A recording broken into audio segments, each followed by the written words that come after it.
Hey guys, welcome to Serious Laughs. This is episode 16, the reality of being an entrepreneur. Life from the trenches of entrepreneurs. The unvarnished truths of entrepreneurial life from those in the trenches. Hey guys, my name is Molly, and I am one of those weird people who like to have music playing in the garage anytime I'm out there. I love it. I love it. I'm Sheri. I'm a writer who loves to meditate. Really getting into that now. Yeah. Good. Yeah. We all need that. And we have Donnie and Ashley Miller here today. And Sheri, you're personal friends with them. So I'm going to just give the floor to you as you introduce these people. And I'm so excited to meet them. When we think about authenticity, Molly, personified, I think of Donnie and Ashley Miller. I had the pleasure of meeting you both on the set of a movie. I don't even know if we can name it. Can we name the movie? Are we allowed to? Yeah. Okay. Cool. If I Could Ride 2, it's a very inspiring story. It's a sequel to If I Could Ride 1. So that should be premiering sometime in March. And Ashley and Donnie are those people who are cut from just so much light and, like I said, authenticity. They're just themselves. You just feel immediately home with them. And while we got to know each other, I was fascinated by their entrepreneurial spirit. They have crafted several businesses from nothing, built them up, sold them, and only to do it again. And we live in a world where, whether it's your relationship with your family member or your relationship with your pet, or who is a family member, let's be honest, regardless of the relationship, there's a lot of fear that comes into play, and we want to play it safe. But our soul whispers to us, to many of us, and says, there's another way to make a living and have fun doing it. And Donnie and Ashley have done that again and again. So we welcome both of you for taking time out of your lives, your busy lives, to impart your hard-earned wisdom with our listeners. And I want to start by asking a question about the word success that we hear pervading entrepreneurship. We hear that all the time. Oh, I'm a successful entrepreneur. Or do you want to be a successful entrepreneur? Just do this in 3 steps and you'll have $1 million. So I would love to know from Donnie and Ashley, in your own words, how you would define success as an entrepreneur. What does that look like? Forget about what we see on Instagram and social media. You're the real deal, both of you. Perfect. I have been told from Ashley numerous times that I tend to dominate a conversation. So I'm going to let Ashley lead this one off. And it's not true. Take it from, then I'll come clean up. How's that sound? Well, first of all, thank you for having us on here. We're honored to be here and super excited. But no, we were talking about this a little bit before. So you go, because you made a really good point earlier. I think success is different for everybody. But I think when you start a business, ultimately in your mind, success is going to be, I'm going to be rich and I'm going to have a ton of money. And that's the pinnacle of success, is how much money you have, which the money is great. And at the end of the day, you start a business and you get into business because that's the end goal. But along the way, you measure success by the relationships that you build and the fruit of the labors that you put into it. The success is the reward of succeeding, really, right? If that makes sense. Like you try something and it may work, it may not work, and you pivot and you twist until you get to where you want to be. And then when you get to where you want to be, you know, in your gut, you're like, okay, that's success. I just hit the success point of what you needed to do. Like success is you made it past the first year, right? So you set these milestones, and after the first year, you're like, okay, because the first year is always the worst year for anything you do. And that's when you're finding your way and you're finding your rhythm. So year one, you made it past that. You're still in business. You haven't failed. That's a success, right?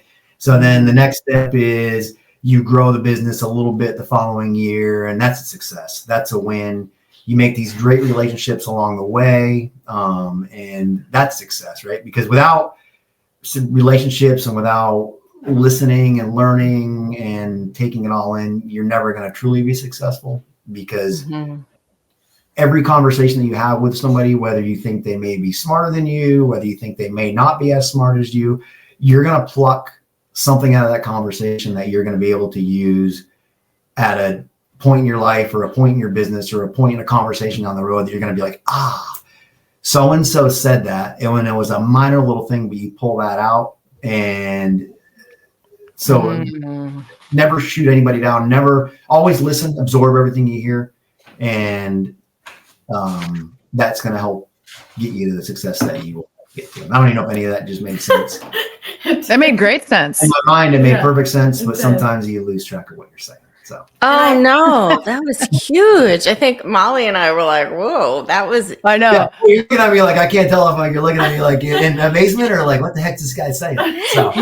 Well, thank you, Donnie. This has been a fantastic show. All right, listen, Another time. Uh-oh, I just smoked the wrong side of the fag. That's Okay. all right. Oh, come on. Come on. Serious laugh. Well, I gotta get serious. I love that you right out of the gate said, because you said most people are going to think it's financial success, and to an extent, yes, but I never even freaking thought, oh yeah, you're successful when you build the relationships, when you hit those little milestones. And I have a small business, and I've had this small business for a while, and the little thing just keeps trucking along. I don't know how it happens, but yeah, it is those little things. And I think about the relationships that I've made, and they're like family. These people that I've met along the way, and they're mentors, and they're my church, really. I've always called them, they're my church. So I love that point. Yeah, and it's Donnie, that was a great point. It's the loyalties and the family. I want to first of all also thank our parents right out of the chute. Without my dad and my mom and the stuff that they gave us along the way, and Ashley's mom and dad, and we had a great foundation to kick us off. Well, so we both came from they were both self-employed business owners, totally different businesses, but we grew up with that in our blood. And we had, a great support system, and, they helped educate us along the way. We obviously, had some disagreements along the way because our styles are different, but like without that, we wouldn't be where we are today, for real. So that was a big thing. But I also want to add, when measuring success, it sounds kind of weird, but it's also in like all the failures that you have along the way. And because you're going to fail, because nobody just comes out of the chute and is like perfect. And that doesn't happen. That's not real life. Like you're going to, and they're really not failures, but at the time you think that they are. It all happens for a reason, because you learn something from them or you pivot from it. And it's all part of this greater plan and part of your, end business plan. But taking those failures and being able to, come out the other side and not give up and pivot the business or pivot your thought process, I think is like a huge thing when you are measuring success too, like that, because that not everybody can do that. So to be able to like accept failure, which is really hard to do, and then move on, and take something out of that and make it bigger and better on the other side. I think that is like a huge thing. I love that you clarified the failure really isn't a failure, Ashley. Mm-hmm. Yeah. And it goes back to Donnie, what you said in the beginning about success, that you wanted, that first year, you're like, Oh, and Molly, you said, I'm still trugging along. I'm still, we think nothing of that first year of parenthood, right? Like, oh my God, I didn't kill my child.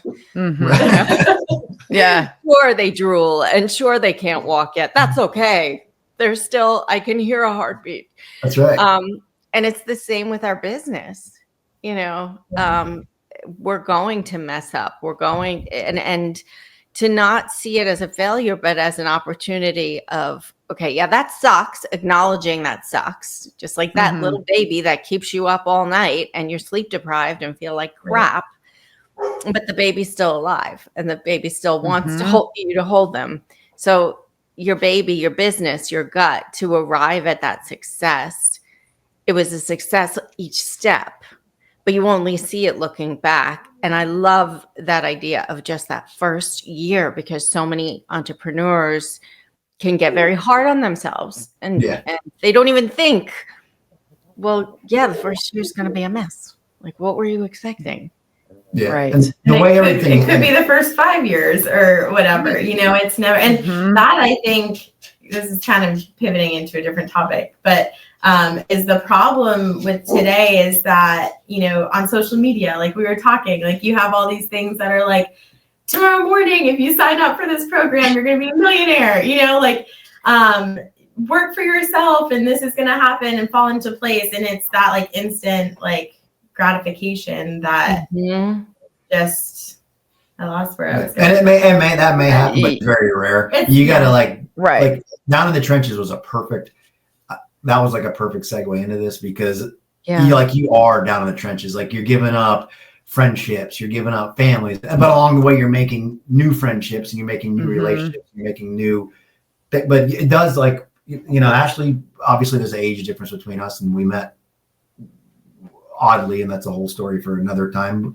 But that's a different show. Yeah, that's a different show, maybe. But actually, relationship with age differences, romantic partnerships. Tune in next week. Mom and dad first, and we like snuck around for a year. Okay, you get like that. I see when you say a whole story, not in the bad way. But anyways, but Ashley gave up her 20s basically. 10 years is what we grew the business. It took us to grow the business from start to finish and then sell it off. But Ashley literally sacrificed, I would say her 20s, you know, we were working 6-7 days a week, 12, 14-hour days every day. You know, you kind of live it, you sleep it, you breathe it. And you got to sacrifice a lot along the way to reap the benefits in the end. And it's just how much you want to put into it. And successful for us, like it ended up being great. Ultimate end game was we sold the business. We did very well with it. But you know, that might not be somebody else. Somebody else is happy at making, you know, $25,000 a year as a side gig, and that's successful to them. And so it's just it's all relative. You know, what you consider it to, you know, your end game is for it. So that's an excellent point, Donnie. The sacrifice, you know, because what you said, Ashley, right now we're living in that microwave madness, Instapot career success. Click on the link below and you can find out how you can make $100,000 a day. And please, you know, it's like sacrifice. The guy that has that link is making the $100,000 a day. The guy that's telling you to click on that link, he's the one that's making the $100K. He's the one, the only one. Yeah. But it's like the overnight success with actors too. You know, they're like, oh, this overnight, and they're like, actually, no, I've been pounding the pavement for 15 years, and this is the point that I reached. That I quickly wanted to pivot back to the family because I was going to ask you as you were speaking to that. So you both came from families with entrepreneurs that you were seeing in a day in and day out. What were some of the lessons you learned and lived as you watched your parents manage these businesses or operate these businesses? And what did you take from those lessons into your own businesses?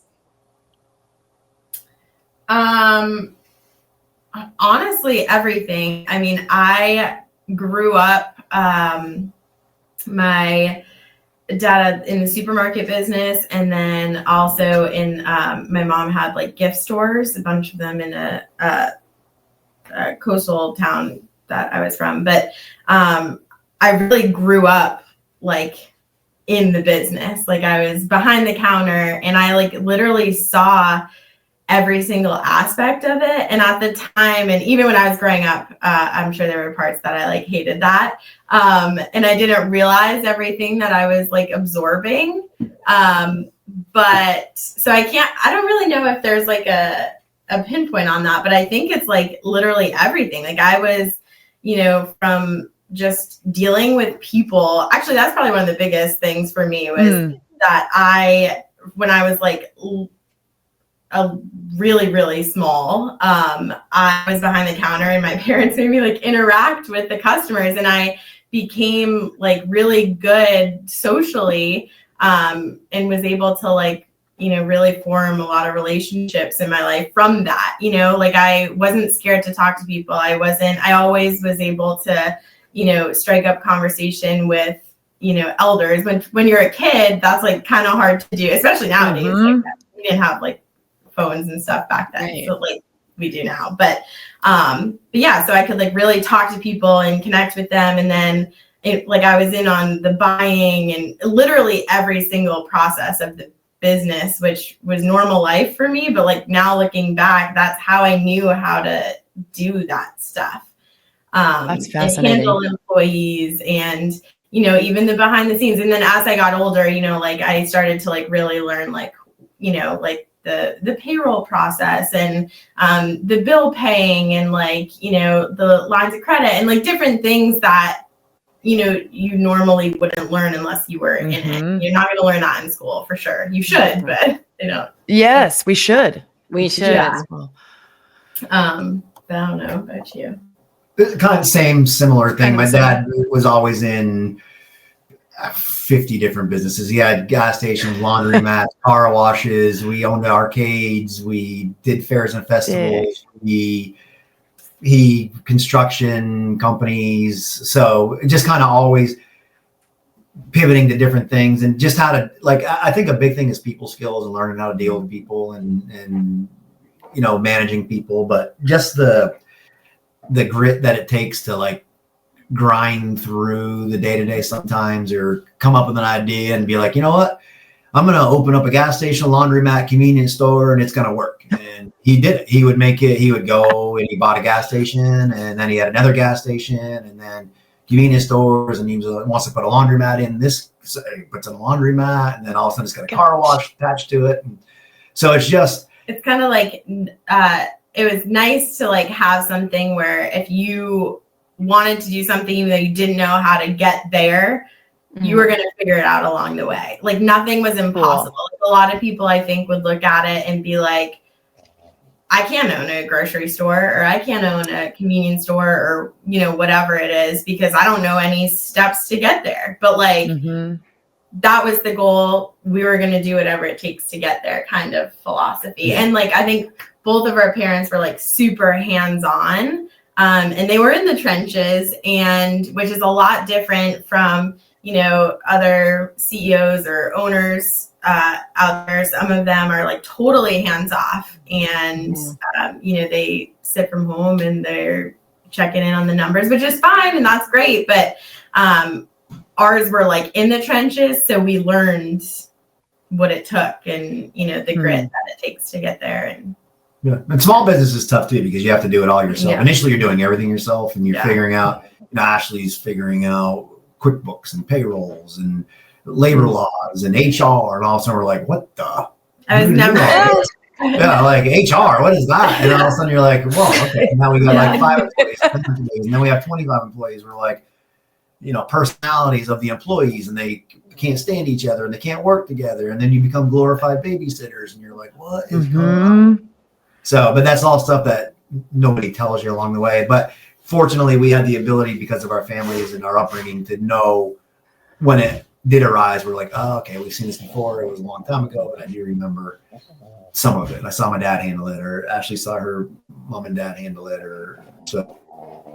It's kind of that's amazing. Would it be accurate to say that regardless, for our listeners, regardless of the business you want to start, whether it's a laundromat or a sticker business or, I don't know, plumbing company, regardless of the area, regardless of the size, that there's a certain template for the person, the entrepreneur, to follow. That certain things are constant. Like if you were going to, that there's like a booklet, you know, like no matter what you're trying to sell, fish or makeup, or is it like more about your inner mindset? There's definitely like the basics that every business has, right? Like the, you know, you're most likely going to have employees.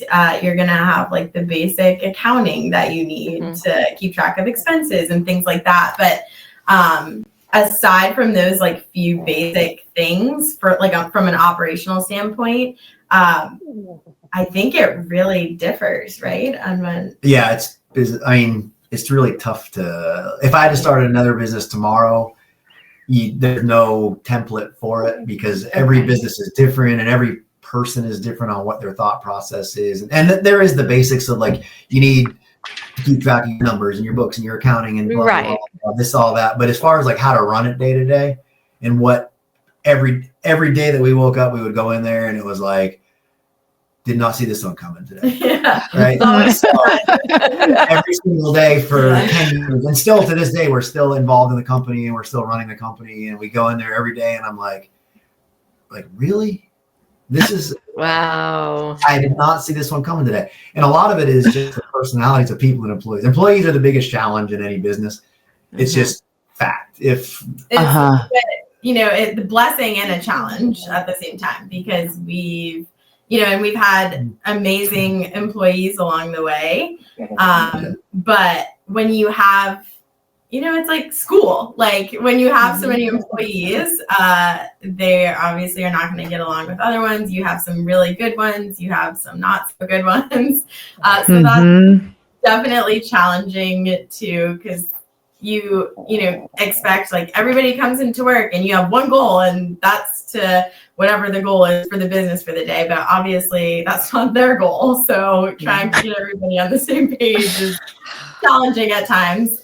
So yeah, the employees is definitely. And you build, when you're a small business, you build like relationships with them too. And we work like side by side with them. And that's the other thing I would say, that when you first start out your small business, it was just Ashley and I, so we had no employees. So, but as you grow and the businesses grow and you do acquire more people and more, you build these relationships with them because you're working side by side with them, which they appreciate. And I think that's one thing that I have learned along the way, and I'm seeing it now versus how it used to be in some different things. But when you give the people that work for you the same respect that you would give, whether they're your lowest paid hourly employee or your highest paid hourly employee, if you intertwine and work with them side by side, they appreciate that and they respect that, the hustle they see you, and they give back more and they work harder for you when you're on the same. Yeah, to never ask your employees to do something that you haven't done or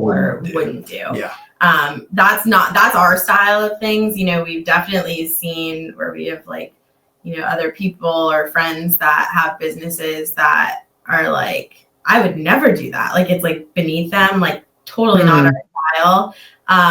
And I think that there's a difference in the relationships that you have with your employees. And it's more of like a family atmosphere, which helps, you know, your goals in the long run, you know? Yeah. With that being said, it does present challenges as far as when you have to let somebody go or you have to fire somebody, or it's a lot more of an emotional.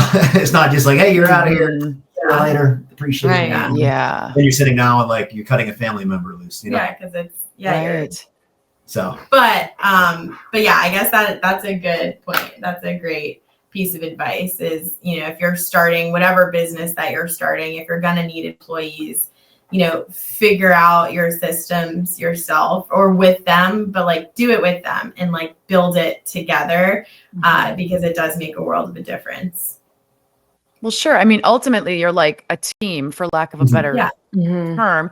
Right. And, this is your baby. So you have all the passion in the world for it. But how do you get your employees to share that passion and share those same goals? And I think like you hit it on the head with just like being there with them, letting them know, man, I'm right next to you doing this. We're doing this together. I think that's super important. And Sheri, I forget.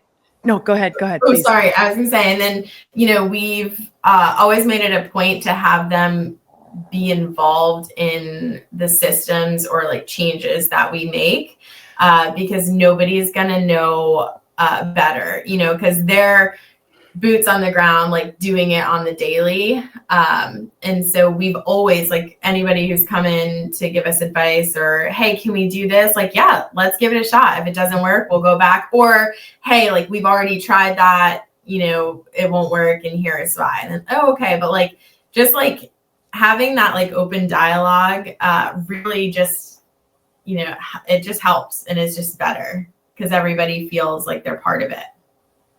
That's amazing. That's great. ultimately what we all want. We want to feel that we're seen and heard. And so that's the secret sauce that we talked about, Molly. It's the secret sauce. Secret sauce. Make me feel seen and heard. Yeah, exactly. And give them, and when they do make me come up need with something, therapy.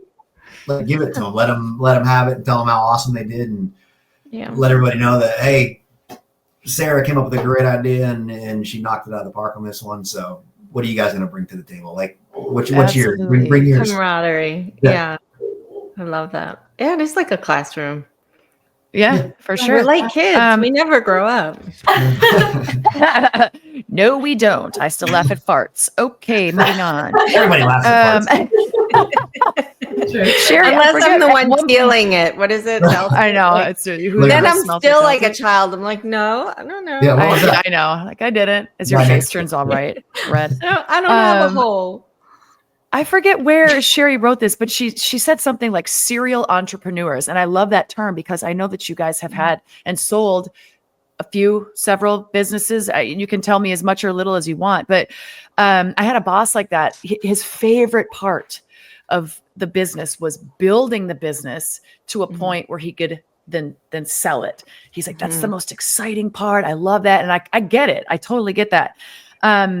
So I kind of want to know, how have you made your decisions to choose which business you're going to do? Is it organic? Is it planned? Is it wake up in the middle of the night? Oh, I got a fucking great idea. Let's roll on it tomorrow. Like, how do you guys decide which businesses you're going to start? That just like you said, wake up in the middle of the night, Okay. like, oh, fucking what a great idea this is. So, but no, you kind of go in, you go in with a somewhat of a plan, and you're like, this is what you want to do. And either like you start it and then you're like, I may have to pivot this a little bit, or it's starting to kind of go, but somebody comes along and like says something and you're talking and all of a sudden it just like, it clicks to, if I morph this a little bit and I twist it this way, this is going to be a better angle for this to go. And that's so let's pretend you had a stuffed animal business, for example. Right. And then you didn't realize that the stuffed animal business was going to turn into an electronic stuffed animal business. Yeah. And now these stuffed animals have a big showing on OnlyFans for people who don't like humans. We honestly though, when we like had our first thought of what we wanted to do, we pivoted probably like 3 or 4 times, and it took about 2 years to actually get to the like concept of the business that we sold. And that is like a really uncomfortable time because those 2 years, because you're like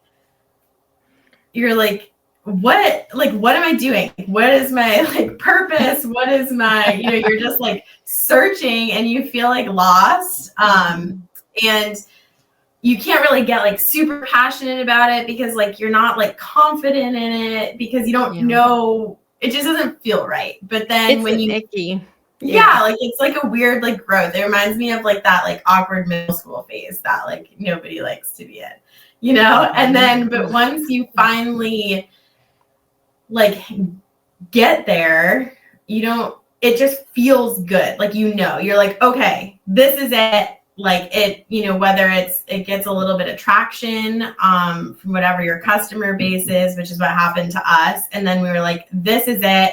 We like slightly tweaked the concept a little bit. And then, that's when it really started to take off. And we were able to like get passionate about it and really drive and like tweak that model. And we knew it was there. But I don't know if we've ever like had an initial concept and it's been like that at the end. It never really it's never ended where we started it. And I actually just read a really cool article. And when I say article, I mean I saw something on TikTok. I didn't read it. Let's be real, Ashley. Let's be real. I saw it on TikTok, but I did fact check it and it was real. But it was a list of these like really, amazing companies that are out there now, like American Express, NASCAR, all these different things and it said like what they started out as and compared to what they are now. And like, for example, like I think American Express actually started out as like a carrier service, like to compete with USPS. There was I don't know, there was a couple of Samsung started out as like a grocer for like selling noodles, and now they're into electronics. So like all of these big brands that you think like, well, obviously somebody from Samsung woke up one day and was like, I'm gonna make refrigerators and like ovens. Like, well, that's not the case. These big guys pivoted all along the way. And it's cool. It's just that needs to be like normalized, that you don't need to like have it all figured out when you start. You just got to take the risk, try a bunch of things that are not going to work, and then learn from that until you figure out what you want. Yeah, and I think like you mentioned with the failures, you can have those failures and then you're forced to pivot, and then that may be the new path. I think the failures are more of opportunities. Exactly. That's when they happen, they suck and you cry and you're like, what am I doing? And you're like, no. You don't sleep at night. Because I saw that a lot. I saw that a lot during COVID, and maybe you guys can talk about this too. With the small business owners that I surround myself with, we're talking like event professionals, coordinators, venues, things like that. But once COVID came around and everything was shut down and all the rules changed, there was definitely some businesses that couldn't figure out how to pivot their business and make it work. And then the ones that did break through found ways to pivot. And now they're doing that in addition to what they were doing before. And it totally helped in those really hard times. It forced them to come out of their comfort zone and search for new ways to make it. Did you see stuff like that as well? Yeah. For you? COVID was a scary time for everybody,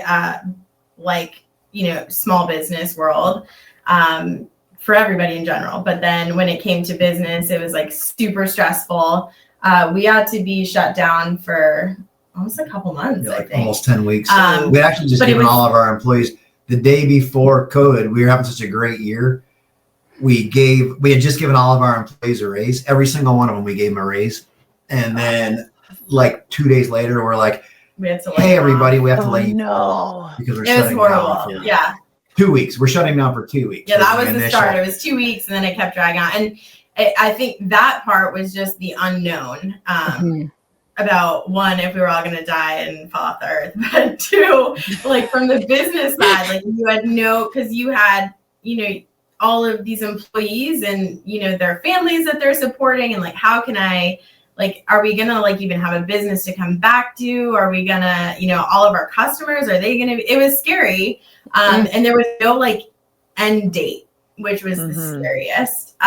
But during that time, we, obviously did a lot of nonstop talking about things. And we saw the opportunity that was in that, like uneasy feeling.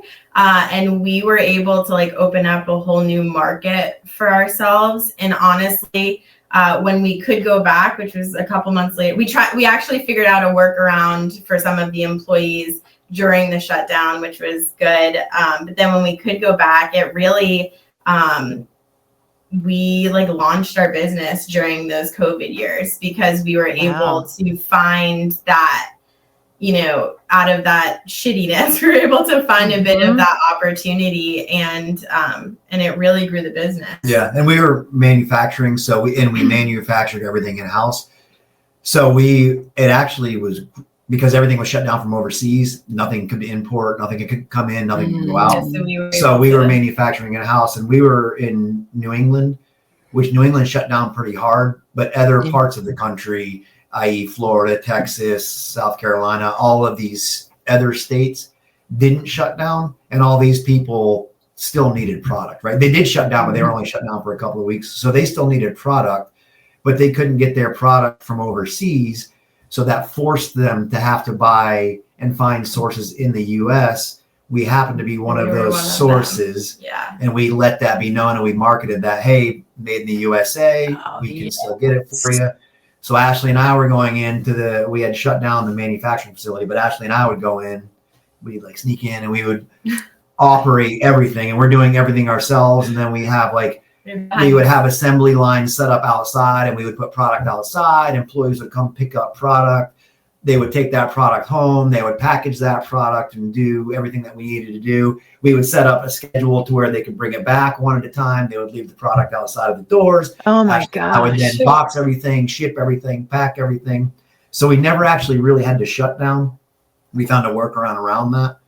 But that did launch that helped a ton. Yeah. And then when we were able to like have employees actually like back in the building and come back and open up, I mean, we were like going right away, you know. And we never lost an employee. We didn't have to lose an employee because we were able to generate enough revenue. Like we were at that point, we were like, you know, flat. We were losing, zero. We're not making for the first like but we're paying month, everybody. we were zero. Yeah. So we were able to pay everybody, keep everybody employed. We took them off of the layoff, put them back on payroll.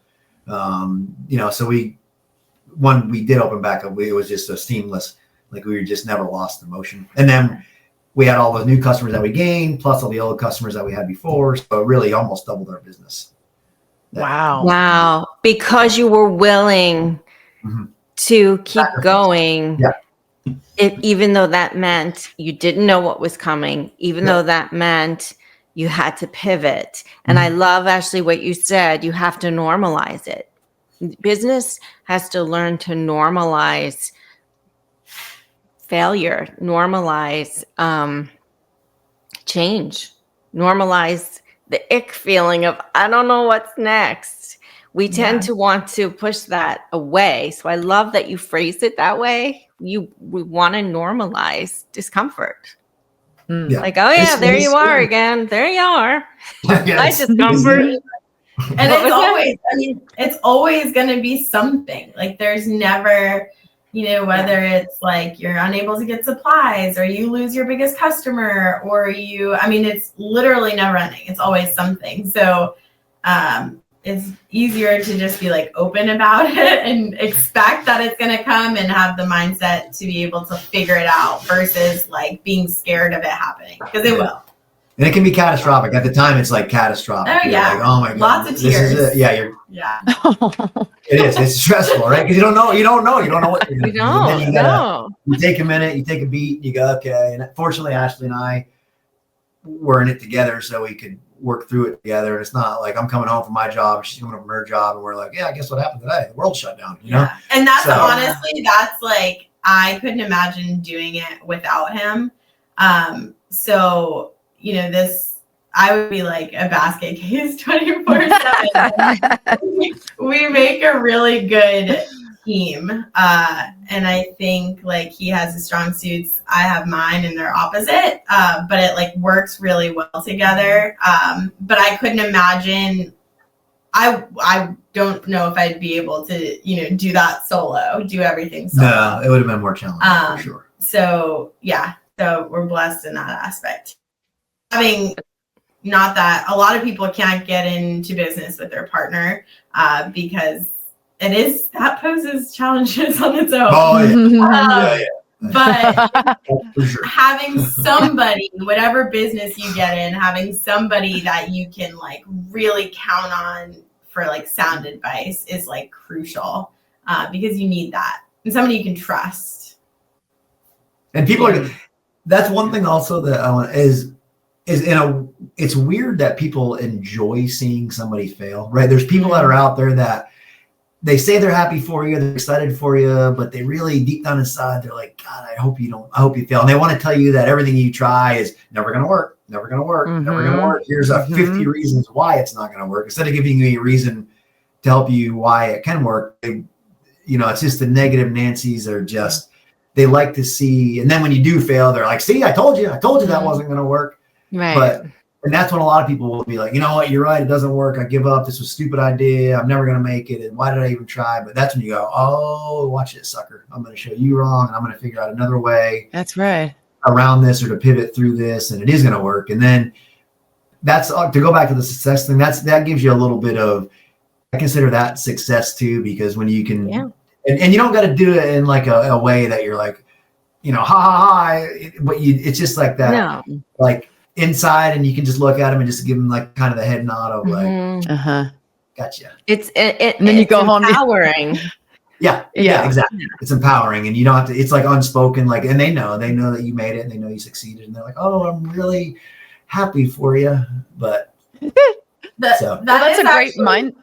Shocking, I think, to see like the amount of people who, and I guess it's like. That's just like in today's society. That's what the news, like all you see is bad news because that gets views. And it's kind of like turned people's mindsets to that. Like there's not a lot of people who are like super genuine, who can just be like super stoked for you.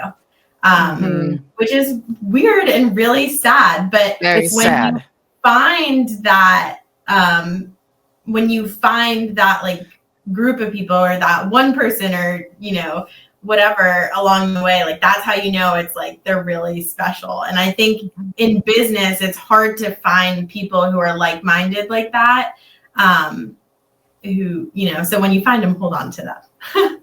Molly and I always say that to each other, because she's so genuine, Molly, and it's rare nowadays. Yeah, she just wants we both love each other. We both want the best for each other. And I think we talked about this, Molly, on another episode, this idea, like we have running buddies, right? Or exercise buddies, but rarely do you think of having an entrepreneur buddy. Yeah, or like a business buddy. But like a business, like you got this, we got this. Like I'm happy for your success. Like I want this, and sometimes you need to hear it because you're doubting yourself and you're like, I don't know. was this a bad move? Well, I think that speaks to your mindset. And Sheri has a question about mindset actually. And you even used that word, Donnie, I think you used that word, in terms of like, when you have these negative Nellies coming to you and, you just go home and you're like, Ashley, and then you guys are there and you're just like, fuck those guys. Fuck those guys. Do it anyway. Yeah. So Sheri, I think that's a great segue for your question. Yeah. So we hear all the new vocabulary in 21st century life is you need this mindset, you need that mindset.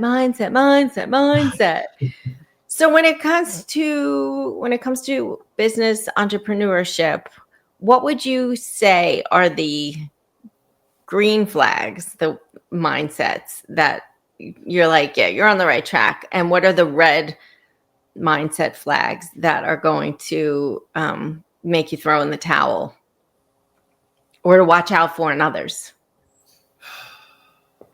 I think, the red flag would be just all the reasons why, like having the mindset of like, here's 100 reasons why it's not going to work, instead of like, here are 100 opportunities that I have off of, those bad things, you know, Mhm. or just kind of having that like negative, like automatically I'm going to fail kind of mindset. Like you're like manifesting it because it's really Yes. hard to get out of that, you know, out of that thought process. And then, you know, a green flag for me would be just the, like, I don't even know how to word this, but just like the drive, and the like willingness to make it work no matter what, like not like no matter what comes up in your way, like having that one goal, not like business specific, but just having the goal, whatever you set, and be willing to, you know, sacrifice and anything that comes up in your way to get to that goal and accomplish it, is just, so I think drive would be huge for me. I don't know. What do you think? Well said. That was Beautiful. if you, mindset is, if like, I don't know, if you go into it like, this is going to be torture. This is going to be terrible. This is going to be a beatdown. It is going to be, right. And I'm guilty of it too. Like I got to go do a landscaping job in the front yard and I'm like, this is going to suck, right? You go out there and you're like, this sucks. But if you go into it with a mindset of like, It's going to be so this beautiful. is going to be great. It's going to be beautiful when it gets done. And the end result is going to be immaculate. And so that's, if you go with that mindset, that's the mindset that you go through. And that's, even if you don't believe it, to just keep saying it to yourself, you know, you really do, I think, end up tricking your mind into. Mindset's huge. Really, it is. Yeah. It's all mind over matter, right? If you go in and you say you're going to do it and you just figure out a way to do it. And there's a way to, like, every problem has a solution. You just got to figure out and go in with a mindset of, I'm going to figure out the solution. It's just and an opportunity. Take me a minute, but I'll find a way through it in there. And we've encountered crap loads of problems along the way, and just in personal life and business life. And it's the mindset you go at it with to figure out the way to navigate through it. And it does. And every time we've gone in with the mindset, we're going to kick this problem's ass. We kicked his ass. And if you go in with the problem, the mindset of like, I don't know about this, and that's the result you get. Not to say that like we don't have our days where we're like, woe is me, this sucks, because that is like human nature. But it's, I have a lot of those days. I have a lot of those suck days. being able to move past it, and you know, keep going and bounce it off each other. But yeah, even like Ashley said, we're like working together. We're together like 24/7. We live together, we eat, sleep together, we work together. So it's hard that presents challenges, you know, in its own. I love it. He does. Aww. I love it too. She's being facetious. I love it too. But there is a minute where sometimes you gotta get stressful. Things get stressful, and like, because nothing ever like turns off. Like if you want to be an entrepreneur, as you guys like know, like it doesn't stop. Like you don't 9 to 5 and then you go home and it's not like forgotten about till the next day. Like it's all the time. It is like when you're laying in bed, something pops in your head. When you're, you know, it's just, it doesn't end. So it's not something that you have to enjoy it enough to like live with it 24/7, because there's no clocking out, ever. Right. Like with a parent, to bring it back full circle. Like Same with your thing, yeah, your business is your baby, and it literally you're fostering it. You know, you're raising a child when you start a small business. And the more you nurture it, the better it grows. more it grows. Like Even if it means sometimes you have to bring it to, you know, a military school or something. Yeah. Sometimes you got to kick its ass and teach it a lesson. That's right. That's right. Okay. You've answered so many questions and you've given such great advice already. But if there's anything left in the bucket you want to share, any advice to potential entrepreneurs listening now, what would it be? For me, it would just be don't let anybody, not one person, tell you what you can or can't do, and disregard the naysayers. And if you have a passion and you have a love and you have an idea, go for it, give it a shot, give it your all, be willing to pivot, be willing to maneuver, be willing to sacrifice what you have to get there if you truly want it. And you'll know in your gut, like follow your gut, and you'll know in your gut when you're there where you want to be. Man, my gut's got me everywhere I needed to go. If you follow your gut's a pretty good tell. If it tells you it's going to be a good move, probably is. If it's not, so follow your gut, and then don't let anybody shit on your parade, basically. Carry wet wipes with you. Yeah. Carry wet wipes with you. That's perfect. I couldn't That's great. get it any better.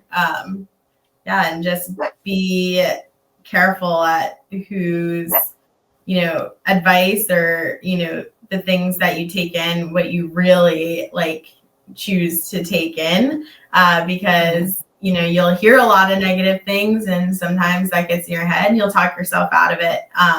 But just staying true to yourself and your vision and, just being able to stick to your goal and go for it. Yeah. Risk it, because the reward at the end is going to be worth it. Because, again, it all depends on what your success is for yourself. But if you make it there, you'll know you're successful. And that's going to be whether it's financial or personal, that you made it to that end, it's going to be so worth it. Watch out. And then you're never wondering, had I done it? You hear that all the time. Right. I wish I would have done that. Yeah. Do it. Just and if you're if you're unhappy, then make a move. If people are so scared to do it, and it is a risk and it's super scary, but you're going to figure it out. And the uncomfortable situations force you to figure it out. So you'll figure something out, even if you try it and then it ends up you find a different passion, you get into a new career path that's maybe you're not working for yourself anymore, but it's all just take the risk. And it's all a journey, and we're never going to get there anyway. So you want to go for things so that when you look back, you don't have regret. Right. Yeah. That's why I said no regrets. Just and I've done all the stupid things throughout my life, and everything's got here, so I have no regrets. Right? Yeah. Is that another podcast, Donnie? I could give you a podcast that'd blow your mind off. Yeah. Well, we're going to have you on again, because I know our listeners are like, wait, what? Yeah. Those juicy stories. Very juicy. I need my fag again. There you go. My dog's on my lap. Mine's out of reach. Is there any social links or anything you guys have that you want to share with people? Not really. I mean, stay tuned. We'll be back when we start our next one, and then we'll, Great. I love it. Yeah, we got some ideas. We're going to promote you. Yeah. We'll be promoting. Well, thank you so much for being here, you guys. I know we've eaten up an hour of your day, and we sure appreciate it. With some great advice, and thank you. I took a lot of it to heart too. I thought it was great. Appreciate it. I'll be glad to listen to it back so I can remember what I said. It'll be a quiz.